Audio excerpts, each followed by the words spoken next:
and welcome to SELINTalks, podcast initiative by SELINClub. We connect, engage, and acknowledge educators globally. I'm Shruti Verma, your host for today's episode.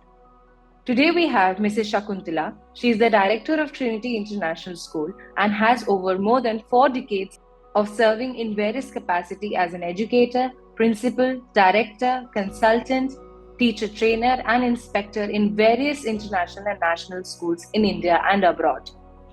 She was recently acknowledged as one of the 20 most influential women in education and won numerous other national and international awards. I would like to extend a very warm welcome to her on today's episode of SELIN Talks. Please tell me, how does it feel to be an international influencer to SELIN Talks, SELIN Club? I'm very happy to be part of SELINClub. I've been following you all on LinkedIn also, and I can see the lot of work you're doing nationally and internationally. So I'm very excited to be part of your whole organization, and I hope you'll have a very mutual, beneficial kind of association, a symbiotic association. Yeah, we hope so too. We are planning to, spread out internationally to more countries. And could you just brief our viewers and audience how has been your journey so far? And you have decades of experience working internationally, nationally in India. You are also doing a lot of mentorship and a lot of you're an inspector consultant in UAE also. So how have been this journey so far? So let me tell you right from the beginning, I'd like to start Right, where it began. right. I became an educator not by choice but by chance. I had Oh, gone for the admission of my daughter to a convent school in Ajmer, St. Mary's Convent. And the principal who was interviewing me and my kid, she asked me, "Would you like to be a teacher in our school?" So I was very surprised. I said, "I have never thought about it. I have no training as a teacher. I have no idea what is required for a teacher." So he said, "Don't worry, you will learn on site." So, but just to give it a trial, would you like to do 1 week of, substitution? One of our teachers is going on leave. So just a substitution to see how it feels, because I was very apprehensive, but I had not gone there with that in mind. I was not even right. thinking of a career at that point of time. So I told her, okay. So that 1 week, I think really told me, I gave me my niche in life. I Wow. totally fell in love with teaching, with children around me, teaching them, taking care of them. I was so thrilled. I told her, yes, I'm on board, but you will have to guide me. She said, don't worry, it's not a very difficult job, because in those days there was a lot of traditional teaching. And if you knew in good English, that was all that a convent school was Required, interested in. yeah. Hmm. Yeah, because they felt that you would be teaching through that medium, the English medium, and Hmm. all you have to do is read from a book and teach from there, because in those days the only tool for teaching was a book, textbook. Right, right. Yeah. So I was a science graduate at that time only. Wow. So I taught science and maths to grade 3. I started with grade 3. And then after a couple of years, I got promoted to fourth and fifth, because she felt I had a potential, and I kept on learning on the way. Learning also, my learning journey was quite, very, I must say, interesting, because so many times I would go to her with my resignation, saying I'm not fit to be a teacher, because if my students did not perform well in tests, I would feel that I was responsible. And I would go and tell her, I'm not a good teacher. If I cannot do well, Oh, if my students are not able to do well, then I'm not. Then she would laugh at me. And the principal, I remember Sister Silly, she was so sweet. right. She taught me, then she guided me, and she told me what I should do to ensure that the students have understood. Because Hmm. she said, I told her, no, the students did understand. They all, when I asked them, did you understand? They said, yes. So he said, no, you don't have to go by their yes. You have to test them. You have to make sure. You have to ensure that they have understood before you give them a test. That was my first learning. Then I was also I was a voracious reader, and we had a beautiful library. I used to go in my free period in the library and get lost there. And for Wow. periods, 2, 3 periods, I would be sitting there, lost in the books.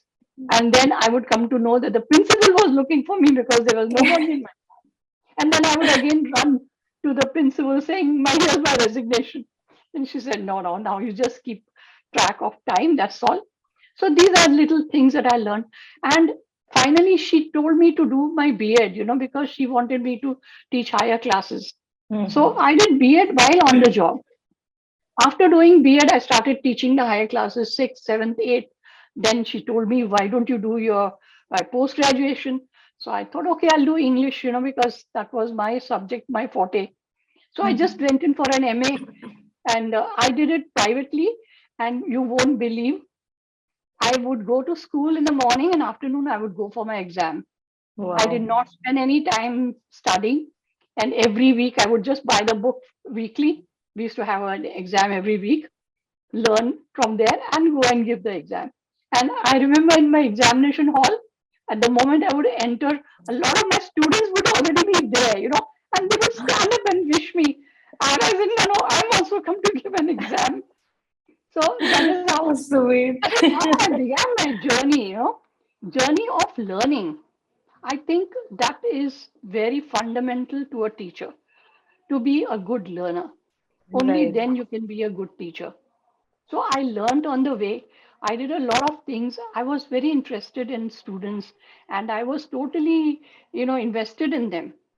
After that, I did my PG diploma in counseling, guidance and counseling, because I felt Wow. I was teaching 10th class, and one of my students made a wrong choice, forced by her parents. She was very good in the studies. She was a merit holder. Mhm. So they insisted that she should go in for science. She did science in Right. 11th, she failed. And she Yeah. went into depression and, very became even suicidal. And she was very close to me. So I sat with her and I guided her. I spoke to her parents and told them, doesn't matter, 1 year is gone, let her do what she likes. So she went in for arts, and she, of course, lost 1 year, but when she did her 12th, again, she was in merit. So Wow. that showed me that I need to be able to guide my students, not only just be a teacher, but a counselor and a guide. So Right.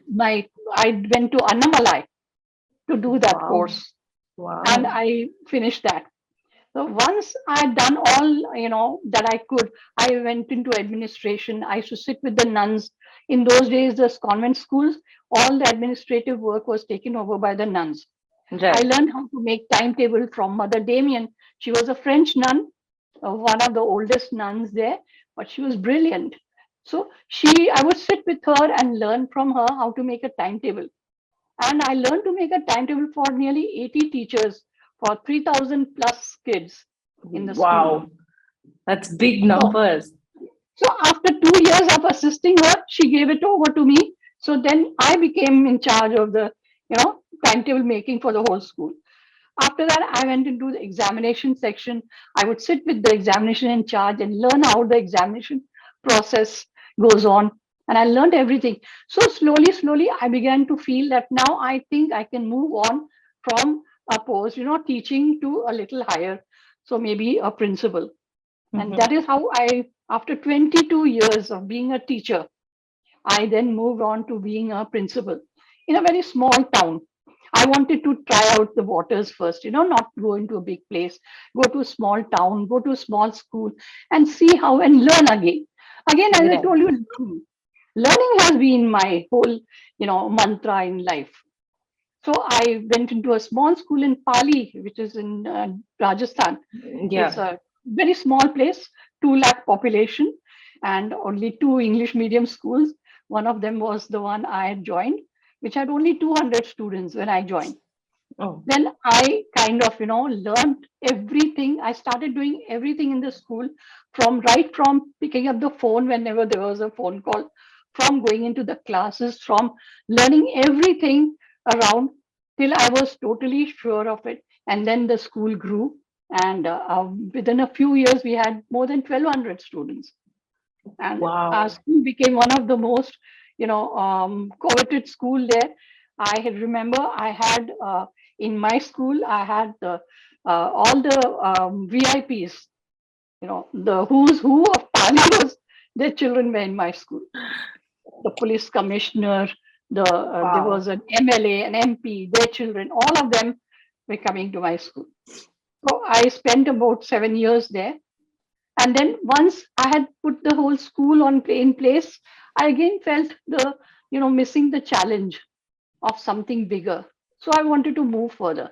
And that is how I started moving. Then from there, I went to Lucknow. Lucknow was a mistake. From there, I went to Nasik. Then in Nasik, there was a little bit of a break. My husband was, he had cancer. So I had to leave and I had to go to Bombay and look after him. For 2 years, I did not work looking after him. After 2 years, he passed away. I'm Then so I sorry. came back to Pune. Pune was where we were planning to spend our retired life, my husband and me, Oh. because my daughter was in Bombay. So it was close to her, and my other relatives were also there in Pune. So I Yeah. decided to, start my career once more from Pune. And that again began a new journey for me. This journey led me to so many things. In 15 years, I learned more than what I had done the whole of my life, 60 years of my life. At a point when one retires, I started growing in my career. I did a lot of things. I was selected for this, for the, inspector's role for Dubai, for the UAE. Right. Right. It was actually outsourced to a UK company, and Okay. they were very choosy, very picky. They picked out only 10 of us. There were about 50 of us who started the whole program. They had a selection by elimination. They had a Oh, whole week of a selection program. Every day there would be a training. At the end of the training, there would be an assessment. There would be an assignment given to us.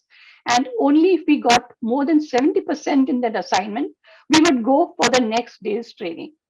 So elimination started from there. Some people started dropping off. And by the end of the week, there were only 10 of us left, and we were chosen to go to the UAE to be the first, team of inspectors. And UAE has a system where they have it's mandatory to have an inspection every year and okay. to be evaluated on a various number of criteria, and Okay. otherwise you lose your license. So the schools had to be on their toes for it, and they had to make sure that they were really providing quality teaching, learning, everything. And it was not only just teaching and learning. We looked into Mm-hmm. every facet of a school. For example, we used to go as a team of 10, and let me tell you, we 10 were the only Indians.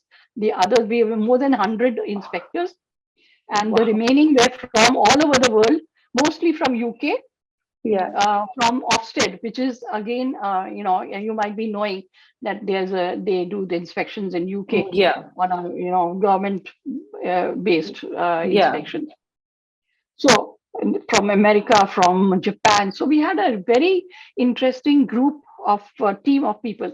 So only one of us would go, one of us as Indians, and the others would be from other countries, and we would go as a Okay. team, and then we would go into and look into so many different areas of a school, like the teaching, learning. Apart from that, personality Mm-hmm. development of the students, Oh, security and safety of the students, the governance in the school, the leadership in the school, the parent and community connection of the school, wow. every different, and we had these areas separately, and each one of us would be given one area to cover. Okay. And within these 10, 12 years that I've been going every year, I have been doing at least one, and I've covered all of them. So Wow. we would look into the teaching or learning also, which was the main uh, Of focus, course. Yeah. and then the rest like curriculum and everything. So that was a very interesting learning, time for me, because I met with so many people from different countries. We used to sit Countries. Yeah. and when we did these inspections, we would have debriefing sessions at the end of the day where we'd all collect and, we would discuss. And I Right. had got to know so many things from others, how they would think and how it was. It was a beautiful experience. It still is, by the way. I'm still on their rolls. I still go every year, except for the Right. pandemic where I couldn't go. Yeah, of But course.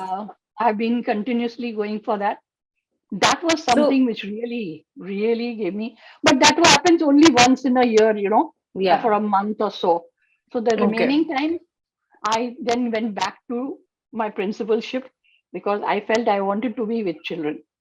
I did some in between. I did something else also. I did some teacher training, and I Right. did something for Watis, Wipro Applying Thoughts in Schools. Yeah. They had a program.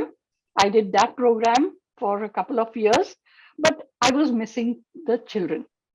So I thought I want to get back into the school life with the whole, that dynamic, environment of a school.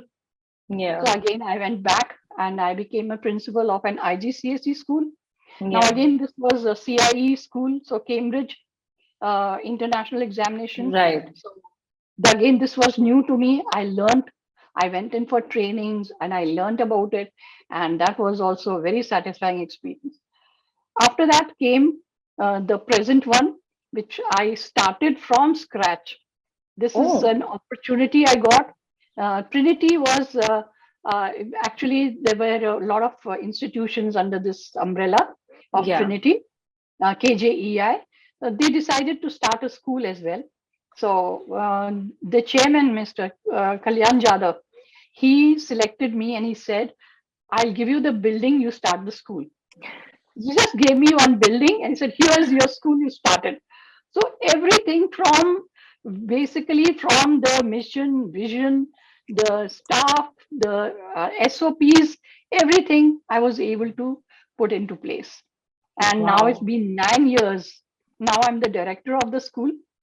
I'm now after principalship, after 4 years of being a principal, when everything was in place, then we decided that we should have principals, so that I could go a little further and do some more, more innovative things that I wanted to, which I was very keen on. And as a principal, you are, so bogged down with the day to day Yeah. duties that you just can't do it.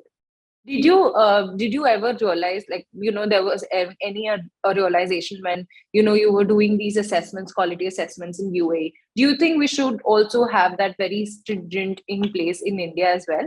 Exactly, exactly.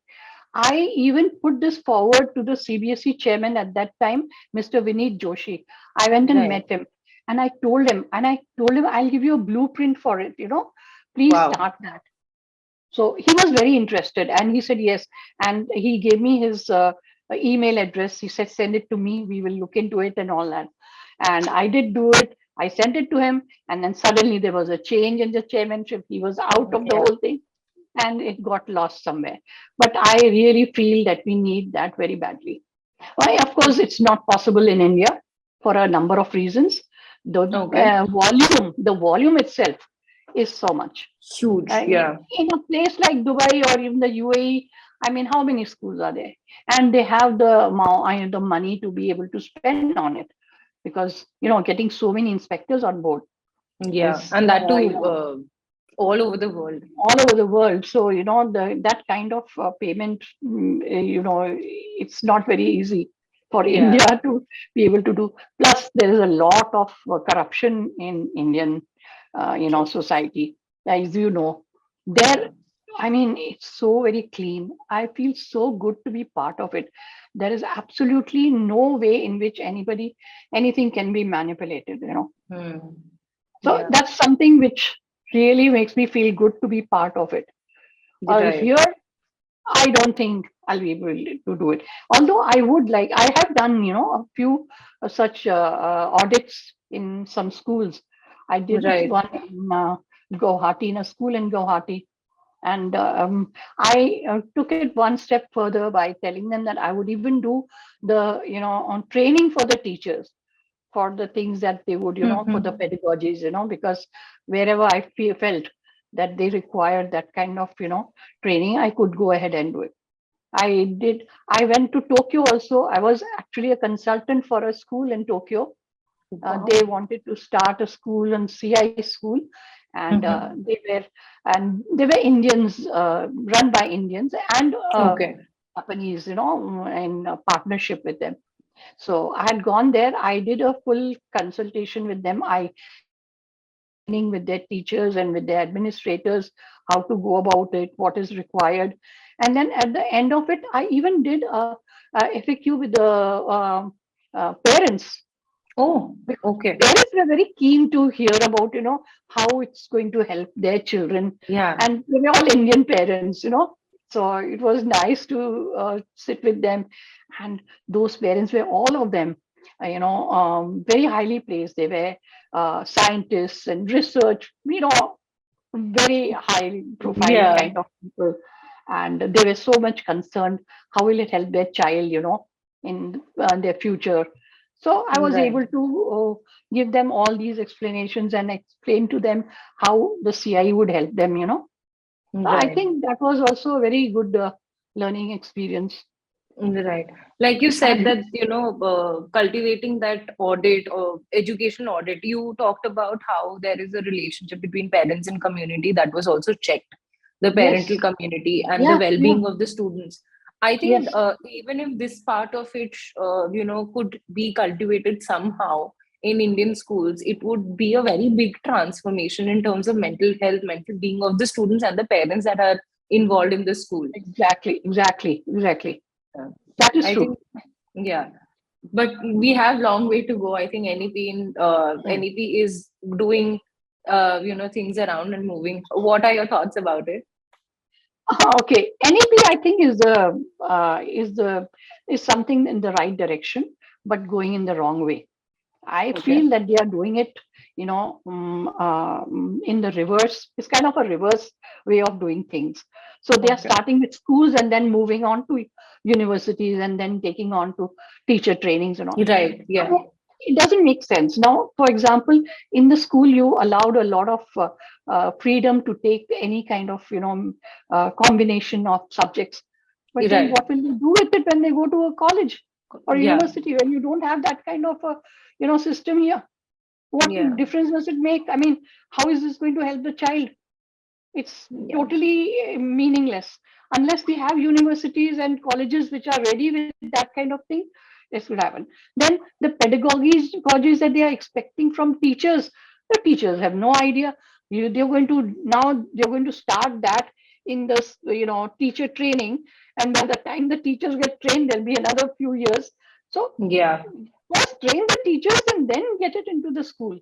Now a Right. lot of them are like going here there for all kinds of trainings, and some good and some not so good.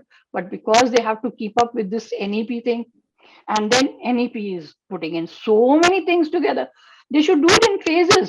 Right. Right. They've Right. kind of put heat everything together, and with the result that it's really not making any sense. On paper it's fine, but the implementation is really not helping at all. Hmm. I think our degrees are also a little, when you said that you were constantly learning, you did your BA, then MA, and then eventually did a lot of programs which helped you become a better person as a guider and a guide to the counselors and everything to the students. Our BF system and teacher training is still outdated, right? Exactly, exactly. Yeah, They're we are still. they're learning the same things which I learned in B.Ed. I did my B.Ed just to get that degree because it was necessary. Otherwise, I don't think B.Ed taught me anything. I Right. learned more while I was teaching, while I was in school, because Hmm. B.Ed does not teach you how a child thinks, how a child learns. They teach you Hmm. how to teach, but they don't teach you how to be able to judge how a child will learn. I think Right. that's more important. We I need to think, know that. yeah, I think it's more of a content delivery rather than actually teaching according to the students. Right now, a lot of Exactly. students are, mm, I think there has been a lot of enlightenment towards, different issues like ADHD and lot of dyslexic things that are coming up, and it has been supported. A lot of schools are supporting it, but there is no training per such until unless the schools are training their own teacher, but there's no generic training available for learning disabilities on students. I think even in like when I was doing my schooling, nobody realized who is having what. They were just like, okay, this is a bad student because can't perform Yeah, and all of yeah, those things. yeah. I think that needs to be upgraded in a very big force, and especially in the when the teachers are getting their degree. Exactly. I think this is important, and that is why I did this guidance and counseling, because Right. I thought as a teacher I should be able to do that. And what we do in our school is, we hold certain trainings by our counselors for the teachers to be able to identify students who have these Hmm. difficulties and then report it to the counselor so that she can take it over from them. And we are very, Right. I'm at least, because in the UAE, that's what I learned a lot. SEN, special educational needs, is Hmm. given so much importance over there. We Yeah. have a separate section of an inspection done only on those lines. And there's a separate team which goes only looking into that. How does the teacher, how does the counselor help the student? What is the Hmm. progress that the child is making as a result of that? And having this individual plans and called the IPL, which is the Hmm. individual plan, learning plan, ILP. So this Hmm. is something which we as a inspector were told to look into very carefully. And that is where I also started, putting that in place in my schools. So I'm Right. very, very particular about a school counselor, a special education teacher. These two are a must. Although CBSE also insists, but schools don't do it. Yeah, they don't. I think hope we still there is a lot of enlightenment to done on these Yeah, subjects. yeah, There are, yeah. yeah, It was considered, a lot of that was considered first as a stigma, that okay, this is an issue rather than a disability, or it has been a yeah. taboo actually. Even parents, even Yeah. parents are in a denial state. When you tell the parent that your child needs help, they are totally not ready to accept it. I have had a lot of such cases where I've had to convince them in some way or the other.